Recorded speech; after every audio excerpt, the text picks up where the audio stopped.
This is part 8 from reading of the book Freedom from the Known from Jiddu Krishnamurti. Put your headphones on because this is a high quality recording in ASMR style.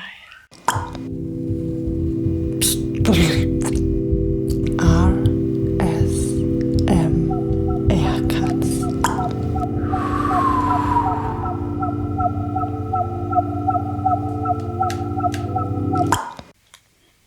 How is it possible then to free ourselves from the psychological structure of society, which is so free ourselves from the essence of conflict? It is not difficult to trim and lop off curtain branches of conflict, but we are asking ourselves whether it is possible to live in completely inward and therefore outward tranquility. Which does not mean that we shall vegetate or stagnate. On the contrary, we shall become dynamic, vital, full of energy, to understand and to be free of any problem. We need a great deal of passionate and sustained energy, not only physical and intellectual energy, but an energy that is not dependent on any motive, any psychological stimulus or drug. If we are dependent on any stimulus, stimulus makes the mind dull and insensitive. By taking some form of drug, we may find enough energy temporarily to see things very clear, but we revert to our former state and therefore become dependent on that drug more and more. So all stimulation, whether of the church or of alcohol or of drugs or of the written or spoken word, will inevitably bring about dependency. And that dependency prevents us from seeing clearly for ourselves and therefore from having vital energy. We all, unfortunately, depend psychologically on something. Why do we depend? Why is there this urge to depend? We are taking this journey together. You are not waiting for me to tell you the cause of your dependence. If we inquire together, we will both discover, and therefore that discover will be your own, and hence, being yourself, it will give you vitality. I discover for myself that I depend on something, an audience say, which will stimulate me. I derive from that audience, from addressing a large group of people, a kind of energy, and therefore I depend on the audience, on those people, whether they agree or disagree. The more they disagree, the more vitality they give me. If they agree, it becomes a very shallow, empty thing. So I discover that I need an audience because it is a very stimulating thing to address people. Now why? Why do I depend? Because in myself I am shallow. In myself I have nothing. In myself I have no source which is always full and rich, vital, moving, living. So I depend. I have discovered the cause. But will the discover of the cause free me from being dependent? The discovery of the cause is merely intellectual, so obviously it does not free the mind from a dependency. The more intellectual acceptance of an idea or the emotional acceptance in an ideology cannot free the mind from being dependent on something which will give it stimulation.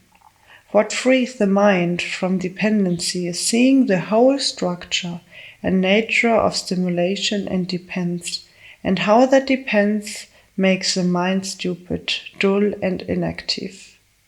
Seeing the totality of it alone frees the mind. So I must inquire into what it means to see totally. As long as I am looking at life from a particular point of view or from a particular experience I have cherished, or from some particular knowledge I have gathered, which is my background, which is the me, I cannot see totally. I have discovered intellectually, verbally, through analysis, the cause of my depends, but whatever thought investigate must investigate for fragmentary, so I can see the totality of something only when thought does not interfere. Then I see the fact of my dependence. I see actually what it is. I see it without any like or dislike. I do not want to get rid of that dependence or to be free from the cause of it. I observe it, and when there is observation of this kind, I see the whole picture, not a fragment of the picture. And when the mind sees the whole picture, there is freedom. Now I have discovered that there is a disposition of energy when there is a fragmentation. I have found the very source of the disappointment of energy. You may think there is no waste of energy if you imitate, if you accept authority, if you depend on the price, the ritual, the dogma, the party, or on the same ideology, but the following and acceptance of an ideology, where it is good or bad, whether it is holy or unholy, is a fragmentary activity and therefore a cause of conflict.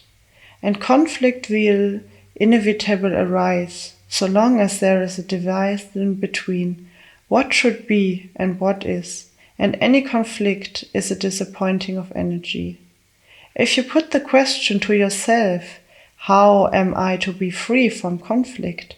You are creating another problem, and hence you are increasing conflict. Whereas, if you just see it as a fact, see it as you would see some concrete object clearly, directly, then you will understand essentially the truths of life in which there is no conflict at all. Let us put it another way. We are always comparing what we are with what we should be. The should be is a projecting of what we think we ought to be. Contraction exists when there is comparison, not only with something or somebody, but with what you were yesterday, and hence there is conflict between what has been and what is. There is what is, only when there is no comparison at all, and to live with what is to be peaceful. Then you give your whole attention without any distraction to what is within yourself, whether it be despair, ugliness, brutality, fear, anxiety, or loneliness, and live with it completely. Then there is no contraction and hence no conflict. But all the time we are comparing ourselves with those who are richer or more brilliant, more intellectual, more affectionate, more famous, more this and more that. The more plays an extraordinary important part in our life. This measuring ourselves all the time against something or someone is one of the primary causes of conflict. Now, why is there any comparison at all? Why do you compare yourself with another? This comparison has been taught from childhood. In every shul, A is compared with B, and A destroys himself in order to be like B. When you do not compare at all, When there is no ideal, not opposite, no factor of duality, when you no longer struggle to be different from what you are, what has happened to your mind?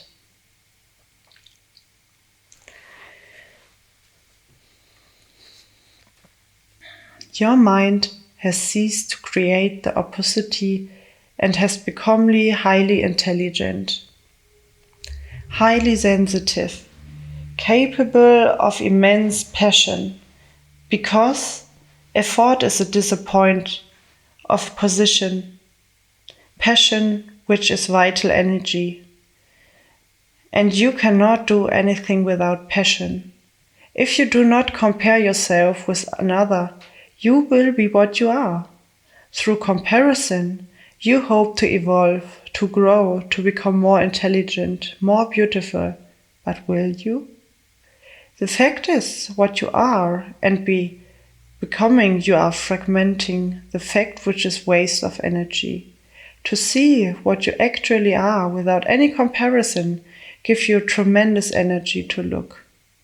When you can look at yourself without comparison, you are beyond comparison, which does not mean that the mind is stagnant with content. So we see in essence how the mind wastes energy, which is necessary to understand the totality of life.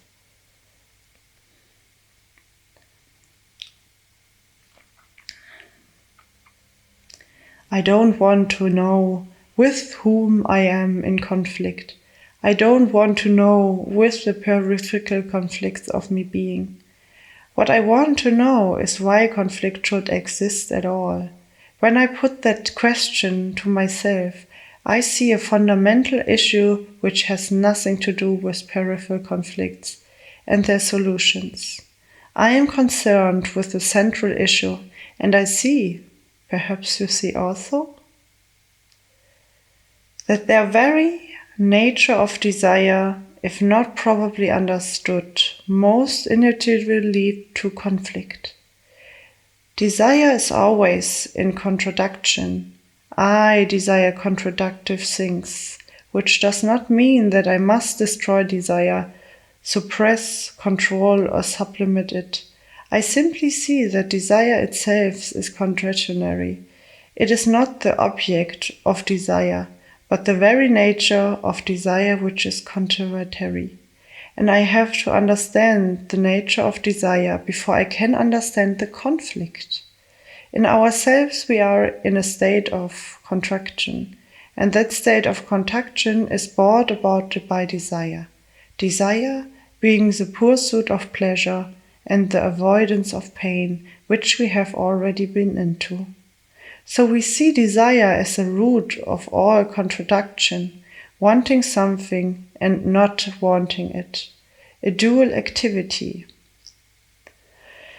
When we do something pleasurable, there is no effort involved at all. But pleasure brings pain, and then there is a struggle to avoid the pain. And that again is disappointment of energy. Why do we have a duality at all? There is of course duality in nature, man and woman, light and shade, night and day.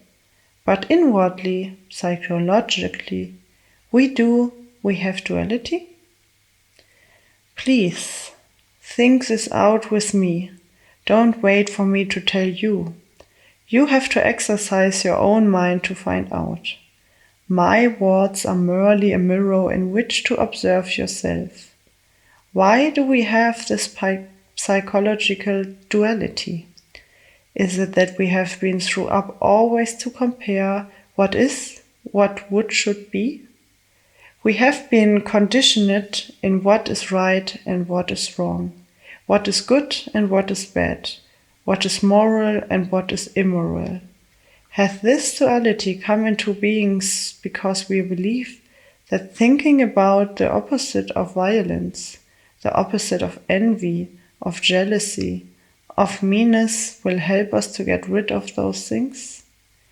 Do we use the opposite as a lever to get rid of what is? Or is it an escape from the actual? Do you use the opposite as a means of avoiding the actual which you don't know how to deal with? Or is it because you have been told by thousands of years of propaganda that you must have an ideal, the opposite of what is, in order to copy with the present? When you have an ideal, you think it helps you to get rid of what it is, but it never does. You may preach non-violence for the rest of your life and all the time be sowing the seeds of violence. You have a concept of what you should be and how you should act, and all the time you are in effect acting quite differently.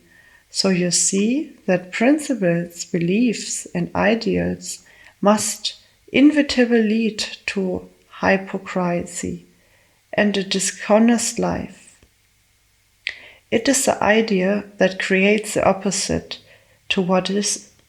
So if you know how to be with what is, then the opposite is not necessary. Trying to become like somebody else or like your ideal is one of the main causes of contradiction, confusion, and conflict. A mind that is confused, whatever it does at any level, will remain confused. Any action born of confusion leads to further confusion. I see this very clear. I see it as clearly as I see an immediately psychical danger. So what happens? I cease to act in terms of confusion anymore. Therefore, inaction is completely action.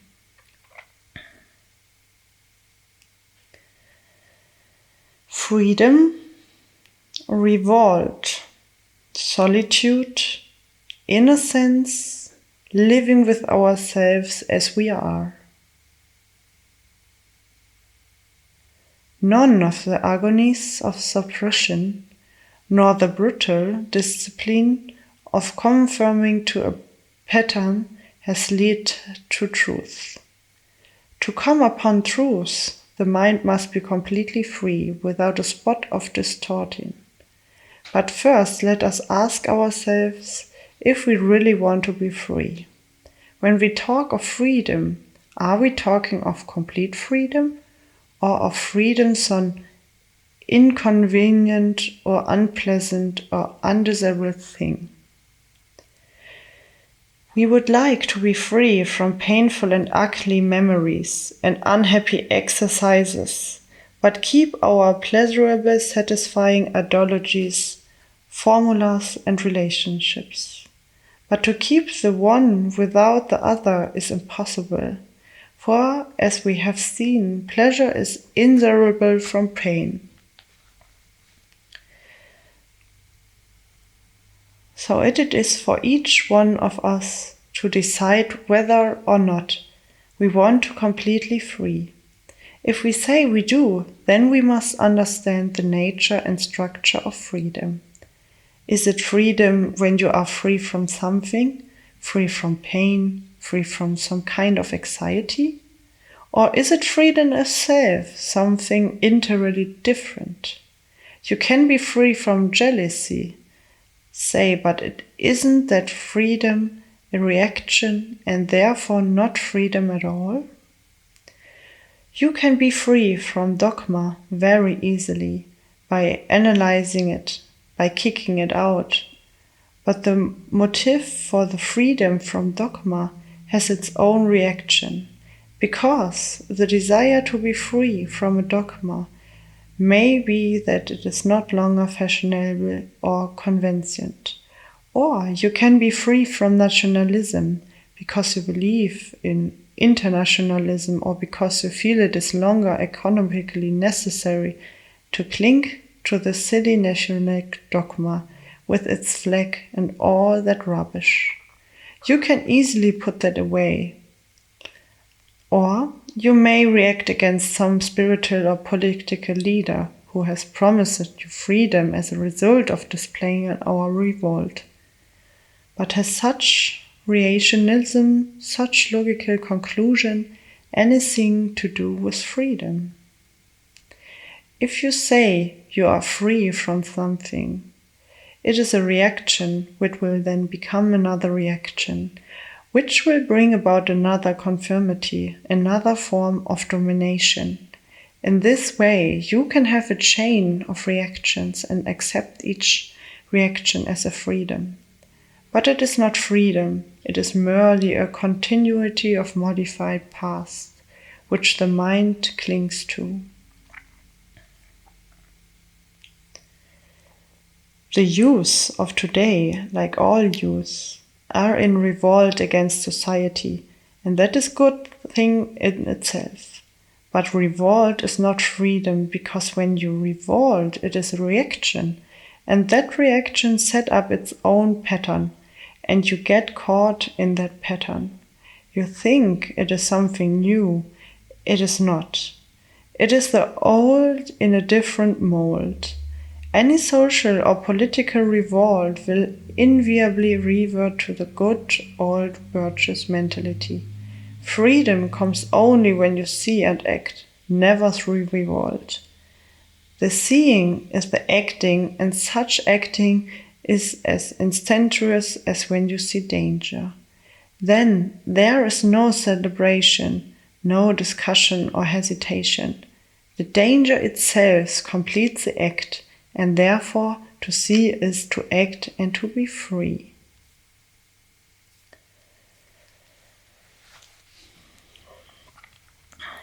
This was part 8 from the book Freedom from the Known from Jiddu Krishnamurti.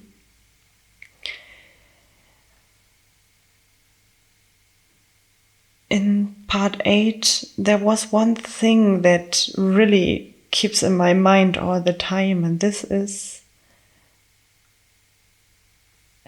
to have in school the grade A, B, C, that you always get confronted with somebody else. I have to say this is one of my biggest issue, to compare myself with somebody else and can't stop. And yeah, he is absolutely right. This comparison comes from my childhood, from going to school and having the pressure of getting a B instead of a C and need a A. And I directly needed to start to compare myself. I also get taught all the time to be not as good as this or that. And this chapter, it really need to get read for me again, to understand and to see in myself how I can evolve in this progression of stopping to comparing, because that for sure takes a lot of time from me, and this is a very big point in my own life where I have to work on, and where I know I would feel a lot better when I have not that pressure. So yeah, this was for me the biggest thing out of this chapter. But I can tell you that I have even more issues, and there you will find maybe something different what keeps you in mind all the time from this chapter. And you are more than welcome to read or to listen to all the chapters I have installed for you. You can be sure that I will read as well the full book. And it is good to read it in different kind of chapters, because the book have so many knowledge, and even when it's just a few words, they all have such an intense message. So I just can recommend you to read part by part, and to have enough time to progress about the part I've read for you. At some point, I will for sure put all the parts together to one big clip, but I think to really understand, to progress, and to evolve from it, you have to take care that you read part after part. And there are some things you will feel even more involved with others, but this is the beauty of this philosophical book. And there is so much truth in it, even when most of the sentences end with a question mark. And that is the beauty of this book. And that is also the thing what this book makes hard to read and hard to understand, because it starts with yourself and your imagination and what you have in mind.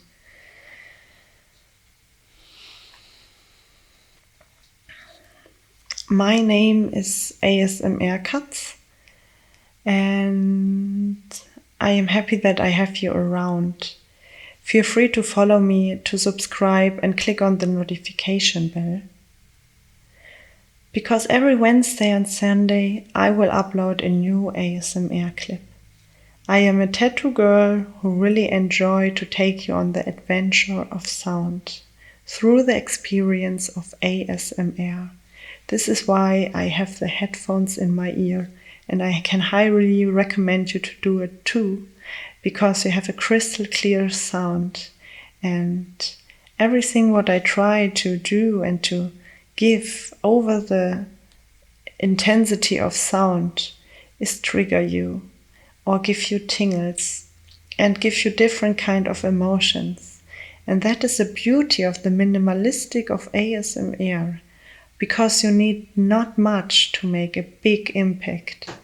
And even when you are not just liking to read or to listen to a book, on my page I have a lot of several topics. I make mukbang, I made sounds with things you might never hear a sound from before. I like to make motivation speeches, and I like to spend some time with you, that you know me better and I know you better. And you are always free to write comments under my videos. I love interaction on my page, and I try my best to answer your comments as soon as possible. And I hope that you are having the opportunity to look over your own border, because a lot of people don't understand the intensity of ASMR. They never ever tried, and they never understood what exactly is the beauty of it. And I really want to try to give you the impact ASMR can bring. I try with different tools to show you the intensity of this amazing genre. And this genre has not even any rules. And this is absolutely amazing, because there are so many options you can do to get yourself in a nice state of mind, to get you triggered, to get you emotional, to let you calm down, to wake you up. It is a minimalistic of sound who gives you the joy of something you really might need at this moment. And I am happy that I can take you on this adventure and show you my little world of ASMR.